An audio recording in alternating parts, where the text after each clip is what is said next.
Hello people, in this video let us look at this terminology edema in pregnancy. So why does edema happen in pregnancy? What is edema?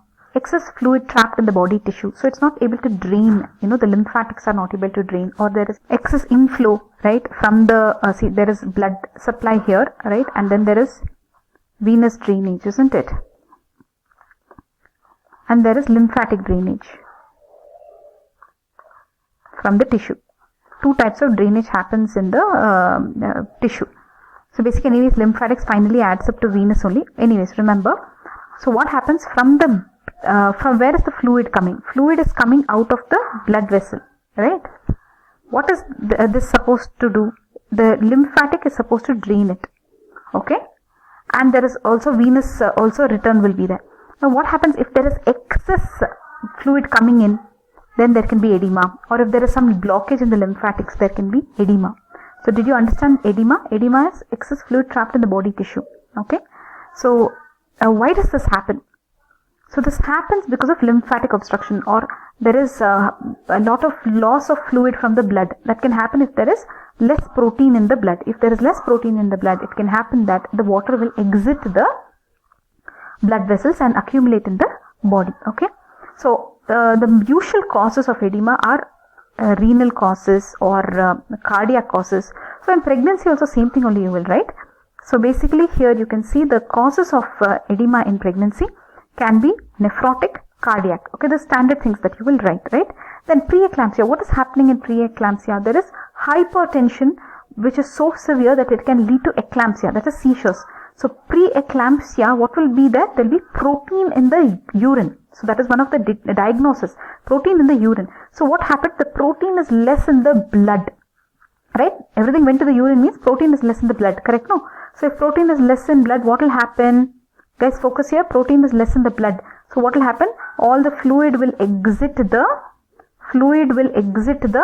bloodstream and it will accumulate in the tissue.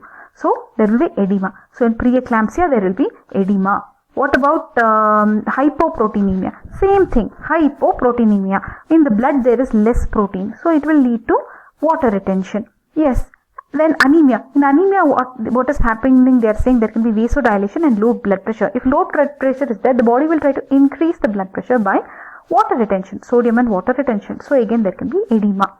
So these are the causes of edema in pregnancy. But before that we didn't cover this. Physiological edema can be there.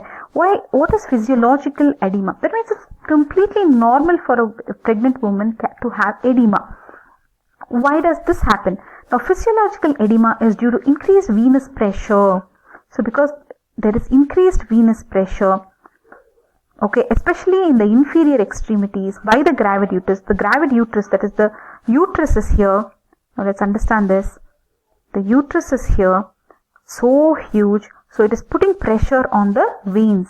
So because of the pressure on these veins, all these veins, what happens? There will be pressure in the veins, venous system will be more. Hence what will happen? There will be edema, right? So you are able to understand, isn't it, guys? You have to blame only three places: the artery, the vein and the lymphatic, right? All those three things. So blood is pushing out the more fluid, the venous pressure is more, so that also can lead to edema. Lymphatic obstruction can be there, that also can lead to edema, etc., etc.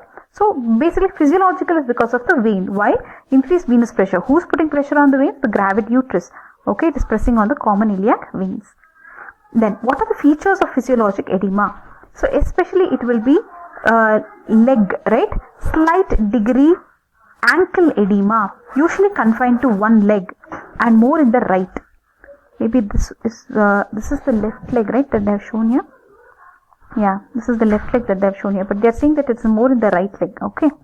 Then, so there is slight ankle edema, unassociated with any other features of preeclampsia or proteinuria. So there will be no protein in the urine, there is no increased blood pressure, etc.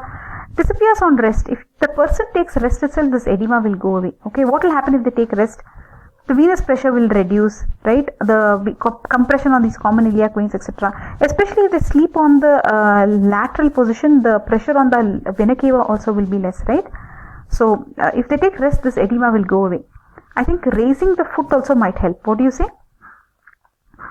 Other pathologies of cardiac, renal and hematological are absent. So basically the heart is fine, the kidney is fine, and anemia is also not there. So that's what they are saying, that everything looks fine, right? So that is when you are saying it is physiological. You cannot find any cause of cardiac, renal, hematological, and it disappears on rest. There is no feature of eclampsia, no proteinuria, and it is usually only in the leg, the dependent parts kind of a thing, that is physiological. So in this we have looked at physiological edema.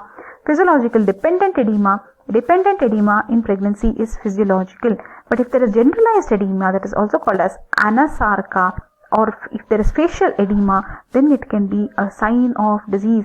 Remember, if facial edema, facial puffiness kind of a thing is there, then it can be sign of disease. If there is generalized edema, everywhere, all over the body there is edema, then that is also not good.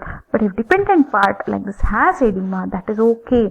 That can be physiological, but you still will rule out all other causes. Then only you will say that yes, it is physiological. Okay, edema in pregnancy we have finished. You have understood. Bye bye. Let's just 2 more points here. See how to check this edema. See here they have shown the pitting edema. They have pressed over this point for 5 seconds at least, and then when they release the thumb, they can see the pit, right? This is the pitting edema. Okay. So this is pitting edema. So how will you check this? You will check over the medial malleolus. Okay. You can check over the medial malleolus or anterior surface of the lower 1/3 of the tibia. Okay. And you will press with the thumb at least for 5 seconds. Okay, and then if there is pitting edema, then you will note it. One more point is there, guys. Just one more point. Now what you saw how to check for pitting edema. But the patient itself, if they are telling you that when they wake up in the morning, they are seeing edema over the ankles. If they are seeing visible edema over the ankles, not even the pitting type, if they are seeing visible edema over the ankles like this when they wake up in the morning, that is pathological. Okay, morning pathological. Okay, facial pathological. Generalized edema pathological. Okay. So that's what you should understand. That's it, guys. We added 2 more points. Bye bye.